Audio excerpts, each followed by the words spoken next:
First of all, we'd like to introduce ourselves to a client, and just to give you an insight on how we start an account. We first obviously sell the account, we get the account, and then we send a welcome letter.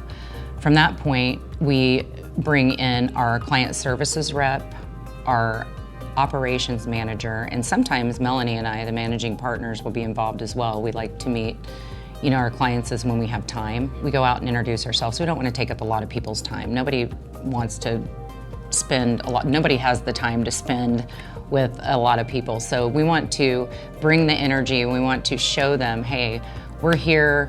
We want them to know, we want them to put a face with a name of who they're working with. We want you to know who our operations manager is, who our client services person is. But at the end of the day, what we really want them to know is that we're in here, we're working as a team, and that they know that from our payroll person to our client services to our managing partner, we all know what's going on and what's important to that specific client.